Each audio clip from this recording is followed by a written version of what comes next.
नमस्कार, स्वागत है आप सभी का डीडी न्यूज के इस खास बुलेटिन एक्सप्रेस 100 में, जहां हम आपके लिए लेकर आते हैं राजनीति, मनोरंजन, देश दुनिया, खेल और व्यापार जगत की सभी बड़ी खबरों को एक्सप्रेस यानी कि फटाफट अंदाज में।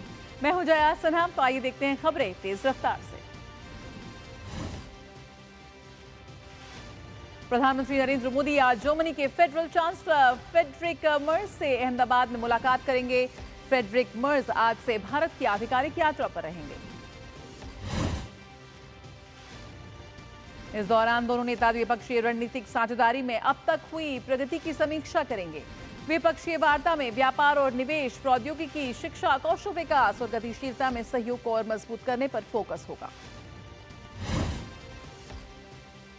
पीएम मोदी और चांसलर मर्ज क्षेत्रीय और वैश्विक महत्व के मुद्दों पर भी विचारों का आदान प्रदान करेंगे और दोनों देशों के व्यापार और उद्योग जगत के नेताओं के साथ बातचीत करेंगे।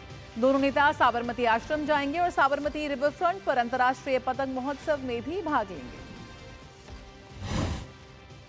प्रधानमंत्री मोदी राष्ट्रीय युवा दिवस के अवसर पर आज विकसित भारत यंग लीडर्स डायलॉग के समापन सत्र में होंगे शामिल। इस मौके पर पीएम देश भर के लगभग 3000 युवाओं के साथ साथ अंतर्राष्ट्रीय प्रवासी समुदाय का प्रतिनिधित्व करने वाले युवा प्रतिनिधियों से भी करेंगे बातचीत। चुने हुए प्रतिभागी 10 अलग अलग विषयों पर प्रधानमंत्री के सामने अपनी अंतिम प्रस्तुतियां देंगे। कार्यक्रम के दौरान पीएम मोदी विकसित भारत यंग लीडर्स डायलॉग 2026 से संबंधित निबंध संकलन भी जारी करेंगे। विकसित भारत यंग लीडर्स डायलॉग में देश भर से 50 लाख से अधिक युवाओं ने अलग अलग स्तर पर लिया है हिस्सा। भारत के युवाओं और राष्ट्रीय नेतृत्व के बीच बातचीत को आसान बनाने हेतु इस डायलॉग की शुरुआत की गई थी। भारतीय अंतरिक्ष एजेंसी इसरो आज श्रीहरिकोटा से अपने सबसे भरोसेमंद रॉकेट PSLV C-62 को करेगी लॉन्च करने के लिए है पूरी तरह तैयार। इस मिशन में स्पेनिश स्टार्टअप के किड कैप्सूल का भी परीक्षण होगा, जो अंतरिक्ष से वापस धरती पर लौटने वाली तकनीक को परखेगा। इस मिशन की खास बात यह है कि इसके लॉन्च होने के बाद भारत की निगरानी क्षमता काफी बढ़ जाएगी।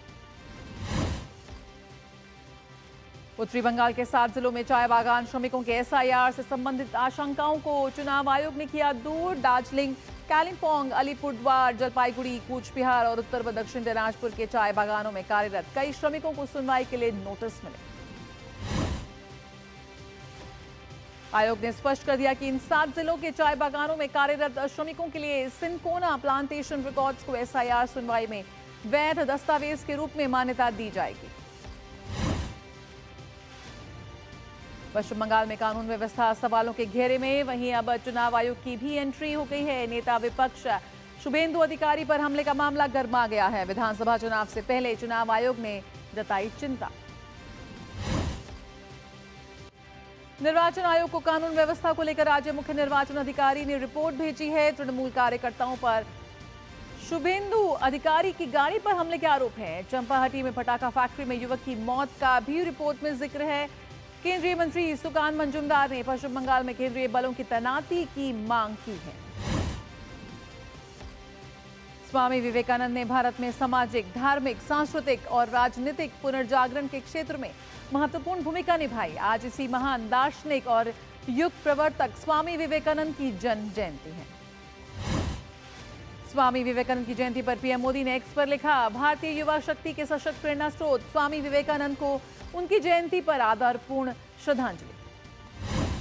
स्वामी विवेकानंद जी की जयंती और राष्ट्रीय युवा दिवस पर गृह मंत्री अमित शाह ने एक्स पर लिखा, स्वामी विवेकानंद जी की जयंती पर उन्हें श्रद्धापूर्ण नमन तथा समस्त देशवासियों को राष्ट्रीय युवा दिवस की हार्दिक शुभकामनाएं।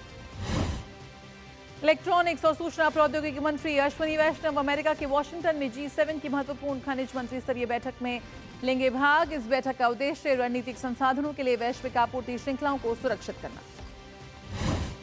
केंद्रीय मंत्री वैष्णव ने सोशल मीडिया पोस्ट में कहा कि विकसित भारत का दृष्टिकोण साकार करने के लिए महत्वपूर्ण खनिजों की सुरक्षित आपूर्ति श्रृंखलाएं आवश्यक।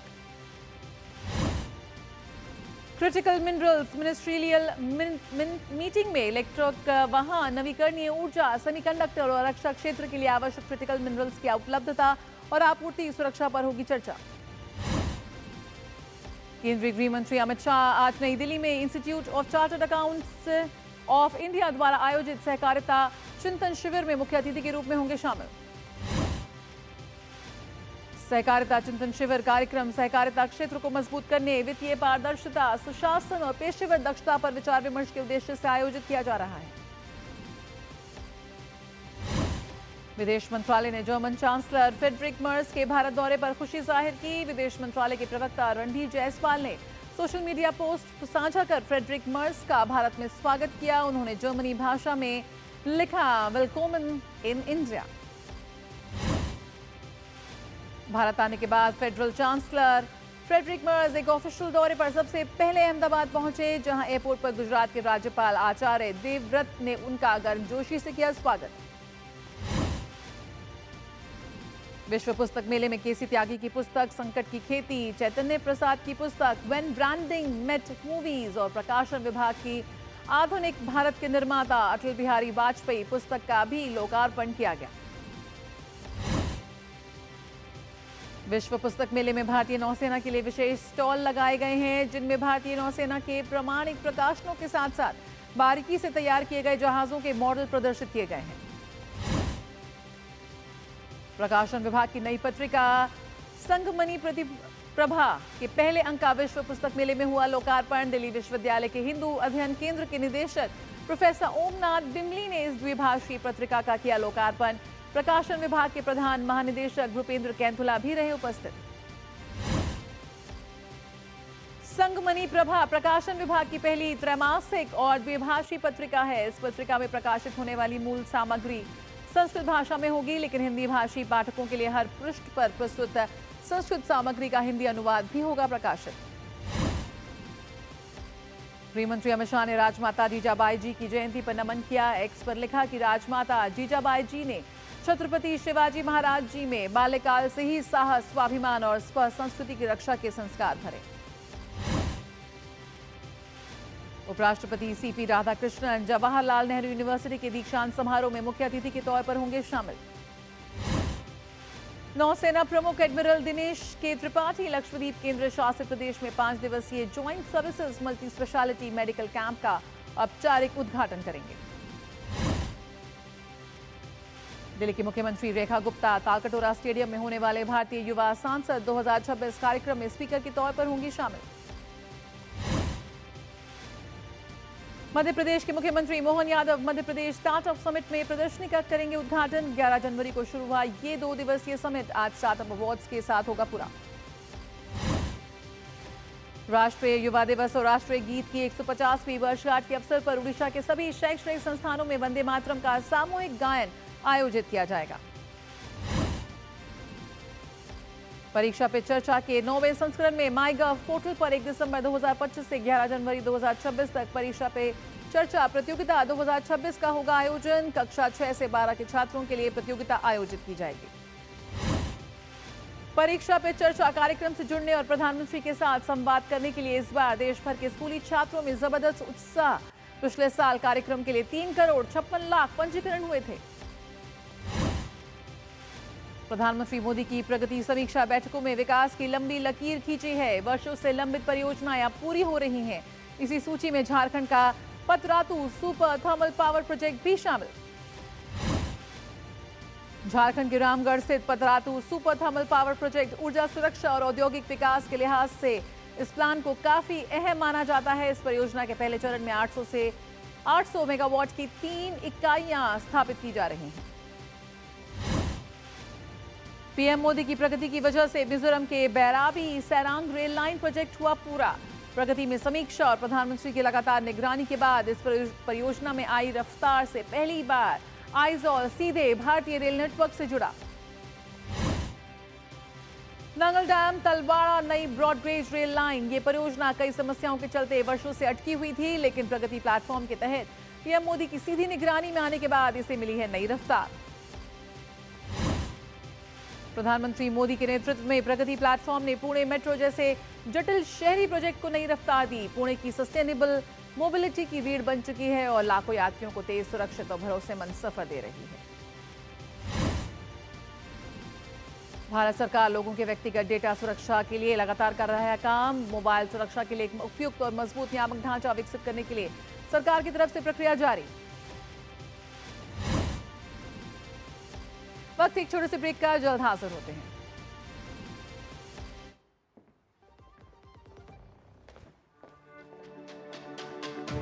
मेरी पसंद, मेरी पसंद,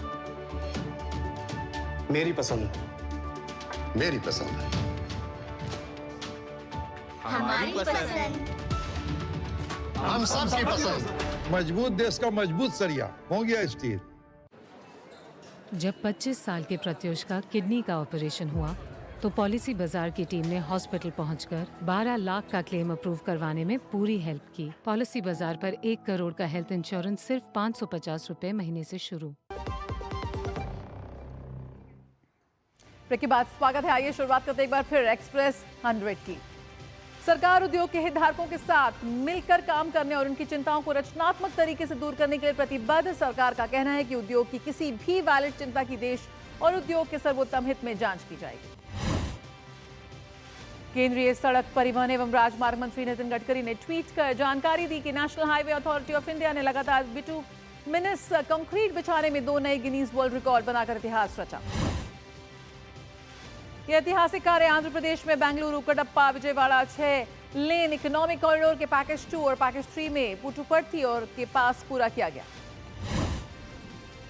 इंडिया एआई तथा इलेक्ट्रॉनिक्स और सूचना प्रौद्योगिकी मंत्रालय उत्तर प्रदेश सरकार के सहयोग से 12-13 जनवरी को लखनऊ में उत्तर प्रदेश क्षेत्रीय एआई इम्पैक्ट कॉन्फ्रेंस 2026 का होगा आयोजन। नई दिल्ली विश्व पुस्तक मेले में हर दिन पुस्तकों का लोकार्पण। रविवार को लेखक संजीव राय की पुस्तक इलाहाबाद पैसेंजर का भी हुआ लोकार्पण। कड़ाके की ठंड के बीच दिल्ली के कर्तव्य पथ पर गणतंत्र दिवस की परेड के लिए सशस्त्र बलों के जवानों की रिहर्सल जारी। सुबह सुबह आर्मी के बैंड और जवान ठंड के बीच अभ्यास करते नजर आए। राष्ट्रीय राजधानी दिल्ली समेत समूचे उत्तर भारत में कड़ाके की ठंड। मौसम विभाग के मुताबिक आज और 13 जनवरी को दिल्ली, राजस्थान, पंजाब, हरियाणा, हिमाचल प्रदेश और उत्तराखंड में शीतलहर की स्थिति बनी रहने की संभावना। दिल्ली में ठंड के चलते लोग शेल्टर हाउस में ले रहे हैं शरण। आईएमडी के अनुसार 14 जनवरी तक शीतलहर जारी रहने की संभावना। इसके अलावा 16 जनवरी को बिहार के कुछ हिस्सों में भी शीतलहर की स्थिति बनी रहने की संभावना। मौसम विभाग ने लोगों से ठंड से बचाव के लिए सतर्क रहने की अपील की। मौसम विभाग ने पश्चिमी राजस्थान में अत्यधिक घने कोहरे की स्थिति का रेड अलर्ट और उत्तर प्रदेश, पूर्वी राजस्थान तथा हिमाचल प्रदेश के लिए ऑरेंज अलर्ट किया जारी। भारत 2030 तक नवीकरणीय ऊर्जा आधारित हाइड्रोजन और विनिर्माण में $300 अरब निवेश अवसर प्रदान करता हुआ नजर आएगा। केंद्रीय मंत्री प्रहलाद जोशी ने जानकारी आबू धाबी में आयोजित अंतर्राष्ट्रीय नवीकरणीय ऊर्जा एजेंसी की 16वीं महासभा को संबोधित करते हुए दी। सरकार द्वारा चावल के निर्यात पर लगे सभी प्रतिबंध हटाने के बाद भारत के चावल निर्यात में पिछले साल 19.4% की बढ़ोतरी। भारत के चावल निर्यात ने अंतर्राष्ट्रीय बाजार में जोरदार वापसी की। निरंतर आपूर्ति से थाईलैंड और वियतनाम जैसे प्रमुख निर्यातक देशों को पीछे छोड़ा। अदानी पोर्ट्स एंड एसेटीज लिमिटेड के प्रबंध निदेशक करण अदानी ने रविवार को कहा कि अदानी समूह अगले 5 वर्षों में गुजरात के कच्छ क्षेत्र में 1.5 लाख करोड़ रुपए का निवेश करेगा। इसके साथ ही उन्होंने कहा कि अगले 5 वर्षों में कच्छ क्षेत्र में 1.5 लाख करोड़ रुपए निवेश करने के लिए प्रतिबद्ध। हम अपनी खावड़ा परियोजना को पूरा करेंगे। मॉस्को में आयोजित 16वें रूस भारत व्यापार संवाद सम्मेलन में 1250 से ज्यादा लोगों ने लिया हिस्सा। रूस भारत व्यापार संवाद सम्मेलन में भविष्य की साझेदारी पर सहमति बनी। सेंट पीटर्सबर्ग आर्थिक मंच सहित सहयोग आगे बढ़ेगा निरंतर। टेस्ला और स्पेसएक्स के मुख्य कार्यकारी अधिकारी एलन मस्क ने कहा कि वे सोशल मीडिया प्लेटफॉर्म एक्स का नया एल्गोरिथम 7 दिनों के भीतर करेंगे सार्वजनिक। इसमें पोस्ट दिखाने और विज्ञापन सुझाने से जुड़ा पूरा कोड होगा शामिल। इसका उद्देश्य यूजर्स को वही कंटेंट दिखाना जिसमें उनकी सबसे ज्यादा रुचि है। एनटीपीसी छत्तीसगढ़ में 10,000 करोड़ रुपए के निवेश से कोयला से कृत्रिम प्राकृतिक गैस बनाने वाली सुविधा स्थापित करेगी। कंपनी ने एक वरिष्ठ अधिकारी ने ये जानकारी दी। वाणिज्य मंत्रालय के आंकड़ों के मुताबिक स्पेन, जर्मनी, बेल्जियम और पोलैंड 27 देशों के यूरोपीय संघ ब्लॉक के भीतर भारतीय वस्तुओं के लिए भी स्थिर और प्रमुख निर्यात गंतव्य के रूप में उभर रहे हैं। भारत में 2021 से उत्पादन शुरू करने के बाद 2025 में एप्पल आईफोन निर्यात 2 लाख करोड़ रुपए पार पहुंचा। 2025 में भारत से एप्पल आईफोन निर्यात $23 अरब पहुंचा, जो 2024 के मुकाबले 85% ज्यादा। भारत की वित्तीय खुफिया इकाई ने क्रिप्टो एक्सचेंजों के लिए नए AML और KYC नियम जारी किए। अब शारीरिक पहचान और जियो टैगिंग की अनिवार्यता शामिल। फोन पे पेमेंट गेटवे ने वीजा और मास्टर कार्ड के क्रेडिट और डेबिट कार्ड लेन देन के लिए फोन पे PZ बोल्ट किया लॉन्च। ईरान में 2 हफ्तों से जारी महंगाई विरोधी प्रदर्शन थमने का नाम नहीं ले रहे, वहीं मौतों का आंकड़ा भी लगातार बढ़ता हुआ। एक मानवाधिकार समूह ने रविवार को कहा कि ईरान में जारी संघर्ष में अब तक 500 से ज्यादा लोगों की मौत। इसमें 490 प्रदर्शनकारी और करीब 48 सुरक्षाकर्मी शामिल। वहीं इन प्रदर्शनों में लगभग 10,600 से ज्यादा लोगों को किया गया गिरफ्तार। इजराइल के PM नेतन्याहू ने ईरान में विरोधकारियों का समर्थन किया। इसके साथ ही उन्होंने निर्दोष मौतों की निंदा की। वहीं प्रदर्शनकारी मौलवी शासन हटाने की मांग कर रहे हैं। अमेरिकी राष्ट्रपति डोनाल्ड ट्रंप ने रविवार को कहा कि वेनेजुएला का और तेल या पैसा क्यूबा नहीं जाएगा, और उन्होंने सुझाव दिया कि कम्युनिस्ट शासन वाले द्वीप को वॉशिंगटन के साथ कोई डील नहीं करनी चाहिए। वहीं ट्रंप की इस चेतावनी पर क्यूबा ने कड़ा रुख अख्तियार करते हुए जवाब दिया कि क्यूबा के राष्ट्रपति ने साफ कहा कि क्यूबा अपनी मातृभूमि की रक्षा खून की आखिरी बूंद तक करेगा। न्यूयॉर्क में रविवार को हजारों लोग अमेरिकी राष्ट्रपति ट्रंप और वेनेजुएला मिलिट्री कार्रवाई के खिलाफ शहर के मशहूर 5th एवेन्यू पर मार्च किया।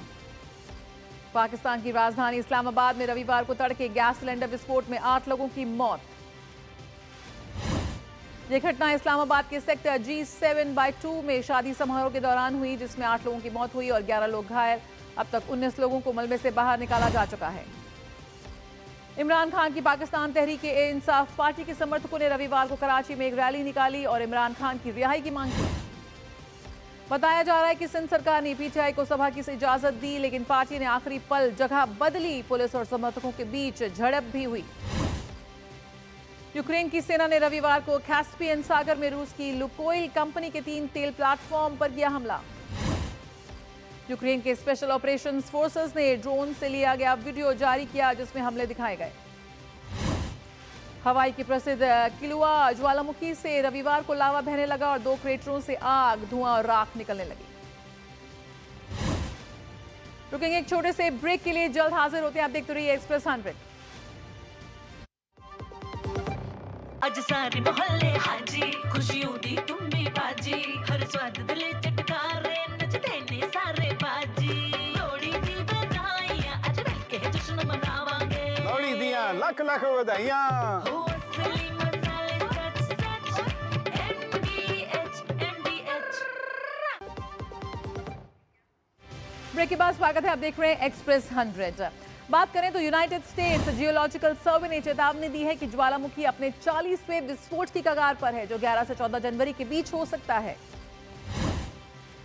जर्मनी के विदेश मंत्री जोहान वाडेफुल ने उत्तरी अटलांटिक क्षेत्र में बढ़ती सुरक्षा चिंताओं को लेकर नाटो के भीतर सामूहिक चर्चा की आवश्यकता पर दिया जोर। रविवार को उन्होंने कहा कि यदि अमेरिका को इस क्षेत्र में रूसी या चीनी जहाजों और पनडुब्बियों से खतरे की आशंका है, तो नाटो सहयोगी मिलकर इसका समाधान तलाश सकते हैं। दक्षिणी अर्जेंटीना के पैटागोनिया क्षेत्र में लगी भीषण जंगल की आग ने करीब 12,000 हेक्टेयर जंगल और झाड़ियों को अपनी चपेट में लिया। अधिकारियों के अनुसार यह आग एक सप्ताह पहले चुबूट प्रांत के एंडीज क्षेत्र में भड़की थी और अब तक एक पावर प्लांट, एक स्कूल और ग्रामीण संपत्तियों के लिए गंभीर खतरा बनी हुई है। आग पर काबू पाने के लिए 295 अग्निशामकों, हवाई संसाधनों और सशस्त्र बलों की मदद ली जा रही है। सूखा, तेज हवाएं और घना धुआं राहत कार्यों में बड़ी चुनौती बना हुआ है। भारत ने वनडे सीरीज के पहले मैच में न्यूजीलैंड को 4 विकेट से दी मात। इसके साथ ही टीम इंडिया ने 3 मैच की सीरीज में 1-0 की बढ़त बनाई। न्यूजीलैंड ने 50 ओवर में 8 विकेट पर 300 रन बनाए। जवाब में भारतीय टीम ने 49 ओवर में 6 विकेट खोकर जीत हासिल की। भारत के लिए 93 रन की शानदार पारी खेलने वाले विराट कोहली को प्लेयर ऑफ द मैच चुना गया। सीरीज का दूसरा मैच 14 जनवरी को राजकोट में खेला जाएगा। विमेंस प्रीमियर लीग में कल खेले गए मैच में गुजरात जॉयंट्स ने दिल्ली कैपिटल्स को 4 रन से हराया। गुजरात जॉयंट्स ने पहले बल्लेबाजी करते हुए 20 ओवर में 209 रन बनाए। दिल्ली कैपिटल्स की टीम 20 ओवर में 5 विकेट पर 205 रन ही बना सकी। दिल्ली के लिए लिजेल ली ने 86 रन की पारी खेली। गुजरात जायंट्स की सोफी जवाई ने दिल्ली कैपिटल्स की स्नेह राणा को 1 ओवर में 32 रन बनाए। ये विमेंस प्रीमियर लीग के इतिहास में सबसे महंगा ओवर रहा। कुनलावत विदिदासना ने मलेशिया ओपन का पुरुष एकल खिताब अपने नाम किया। ये खिताब जीतने वाले थाईलैंड के पहले खिलाड़ी बने।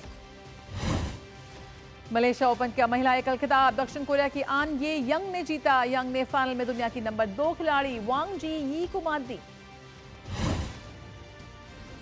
दानिल मेदवेदेव ने ब्रिस्बेन ओपन का खिताब जीता। कल खेले गए फाइनल में मेदवेदेव ने ब्रैंडन नागाशिमा को मात दी। अलेक्जेंडर बुब्लिक ने हांगकांग टेनिस ओपन का खिताब अपने नाम किया। रविवार को खेले गए पैनल में बुब्लिक ने लॉरेंजो मुसेती को मान दी। पोलैंड ने यूनाइटेड कप टेनिस प्रतियोगिता का खिताब पहली बार जीता। कल खेले गए फाइनल में पोलैंड ने स्विट्जरलैंड को दी मात।